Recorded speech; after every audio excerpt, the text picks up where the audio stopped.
Hello friends, welcome to my channel mechanical engineering studies. तो आज मैं आपके लिए एक नया टॉपिक लेके आया हूँ जिसका नाम है स्ट्रेंथ ऑफ मटेरियल। तो आज हम स्ट्रेंथ ऑफ मटेरियल के ऊपर बात करेंगे। ठीक है। तो एक बहुत ही इम्पोर्टेंट सब्जेक्ट होता है हमारा ये हमारी इंजीनियरिंग के अंदर। मेनली दो ब्रांचेज में इसको पढ़ाया जाता है। ठीक है। ये हमारे एक मैकेनिकल इंजीनियरिंग और हमारे एक सिविल इंजीनियरिंग, ये दोनों ही ब्रांचेज में सब्जेक्ट का बहुत ही मेन इम्पोर्टेंट रोल होता है, क्योंकि इसमें हम अलग अलग मटेरियल्स के बारे में हम स्टडी करते हैं, उसकी स्ट्रेंथ के बारे में। ठीक है। क्योंकि ये एक हमारी सॉलिड मैकेनिक्स भी बोल सकते हैं हम इसको, और हम इसको स्ट्रेंथ ऑफ मटेरियल भी बोल सकते हैं। ठीक है। तो आज हम डिस्कशन करेंगे स्ट्रेंथ ऑफ मटेरियल के ऊपर।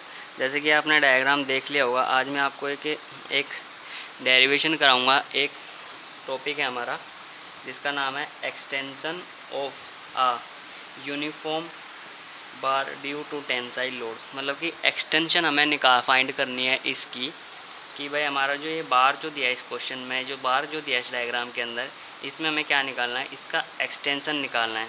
ठीक है। तो निकालते हैं, चलो।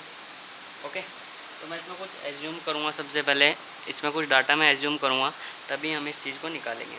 ठीक है।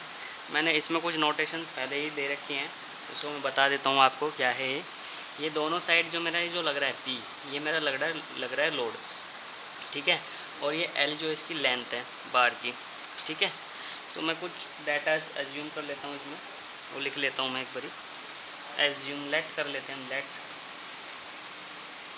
लेट करते हैं हम, लेट अ बार। ठीक है। Of length is L. ठीक है। ये लेंथ हमारी एल है बार की, and uniform cross sectional area. क्योंकि जो बार जो दिया है उसका जो एरिया जो है क्रॉस सेक्शनल है, उसको मैं ए से रिप्रेजेंट कर रहा हूँ। ठीक है। लेंथ को मैंने एल से रिप्रेजेंट किया है और एरिया को मैं ए से डिनोट कर रहा हूँ। ठीक है। And due to tensile load, या फोर्स भी बोल सकते हैं हम, लोड या फोर्स इज पी, इसको मैं पी से डिनोट करूँगा। ठीक है। Due to tensile load of p. ठीक है। And increase the length of bar, and increasing length of bar is delta l. मैं डायग्राम में दिखा देता हूँ डेल्टा एल कैसे होगी। जब इन दोनों के जब ये दोनों जब लोड जो होंगे, जब आपस में जब इनको हम पुल करेंगे अलग अलग डायरेक्शन में, इस डायरेक्शन में और इस डायरेक्शन में, तो इस बार में हमारा कुछ ना कुछ डिफॉर्मेशन होगा, कुछ ना कुछ इसके अंदर हमारा एक्सटेंशन होगा। वो मैं वो बना देता हूँ डायग्राम इसका। मैं बनाया नहीं था, आपको समझाने के लिए इस पर बना रहा हूँ इसमें। तो ये जो एक्सटेंशन जो हो रहा है बार के अंदर, वो कितना हो रहा है, डेल्टा एल। ठीक है। और जो इसका जो क्रॉस सेक्शनल एरिया जो दिया है वो हमें दिया है ए। ओके। तो ये जो इसका जो डॉटेड से मैंने जो शो किया है, ये हमारी जो ये लेंथ हमारी, इसको मैं मानूंगा डेल्टा एल। ओके। ये हमारी एक्सटेंड हो रही है हमारे किसी लोड लगने से, इसकी बार की जो इलोंगेशन जो हो रहा है इसके अंदर हमारा डेल्टा एल का इलोंगेशन हो रहा है। ठीक है। अब हमें इसी को प्रूव करना है, इसी को बताना है कि इस बार के अंदर हमारा कितना हमारा इलोंगेशन आएगा। ओके। तो स्टार्ट करते हैं।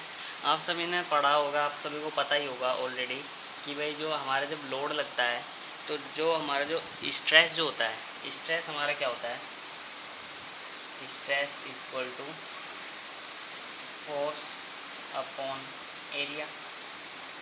यही होता है हमारा स्ट्रेस। नॉर्मल सबको पता ही होगा कि भाई जो हमारा स्ट्रेस जो होता है फोर्स अपॉन एरिया होता है। ठीक है। तो फोर्स अपॉन एरिया बोल रहा है, लोड अपॉन एरिया बोल लो, बात एक ही है। अब मैं इसमें क्या करूँगा, इस फॉर्मूले की हेल्प से इसका इलोंगेशन हम निकालेंगे। ठीक है। चेंज इन लेंथ हम इसकी निकालेंगे। ठीक है। तो निकालते हैं। स्ट्रेस जो होता है हमारा,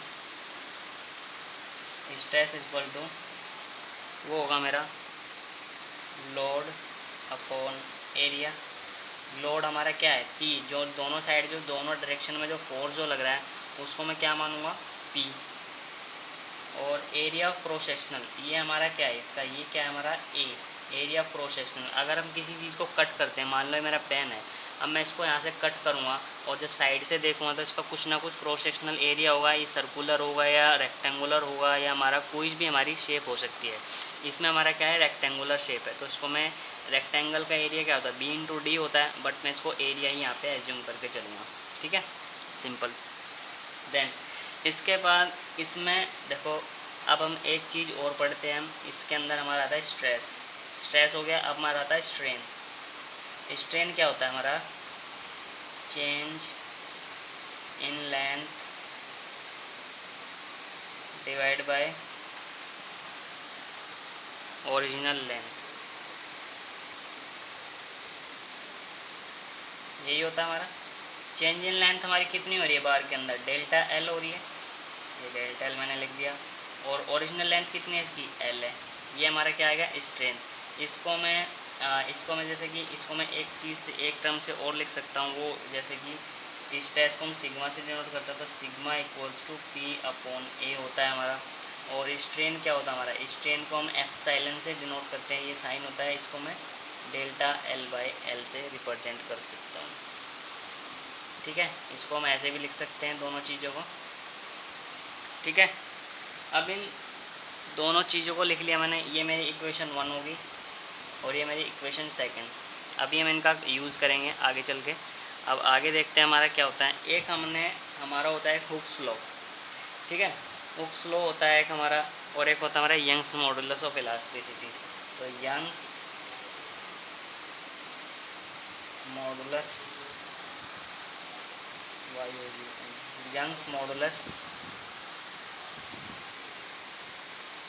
यंग्स मॉडुलस ऑफ इलास्टिसिटी, वो क्या होता है हमारा, stress by strain, stress by strain, यही होता है हमारा। तो यंग्स मॉडुलस को मैं ई से रिप्रेजेंट करता हूँ, E equals to strain by stress by strain, यही होता है। इसको मैं ई से रिप्रेजेंट किया, तो ये हो गया मेरा यंग्स मॉडुलस ऑफ इलास्टिसिटी की डेफिनेशन होती है हमारी, it is the ratio of stress by strain is known as Young's modulus of elasticity. ठीक है, अब मुझे क्या करना है, जो sigma E equals to, sigma को मैं किससे रिप्रेजेंट करता हूँ, स्ट्रेस को मैं किससे रिप्रेजेंट करता हूँ, सिग्मा से, और स्ट्रेन को मैं किससे रिप्रेजेंट करता हूँ, एप्सिलॉन से। तो ये मेरा कुछ ऐसा बनेगा टर्म, ऐसा इस टाइप से हमारा रिलेशन आएगा।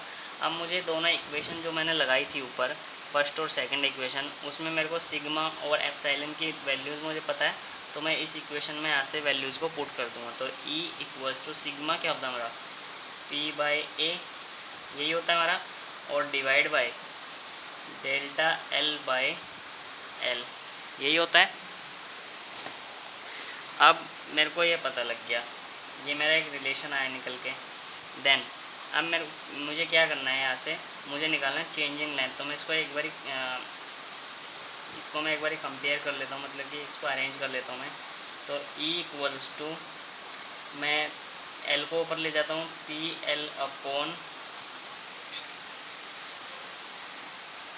एल अपॉन ए इंटू डेल्टा एल, ये कुछ ऐसा टर्म बनेगा।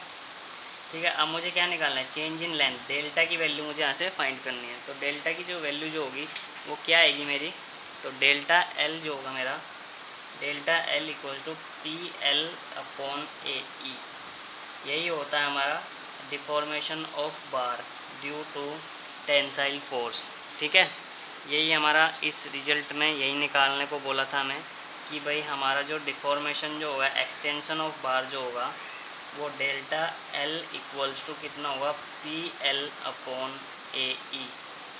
This is your relation for a extension of the bar.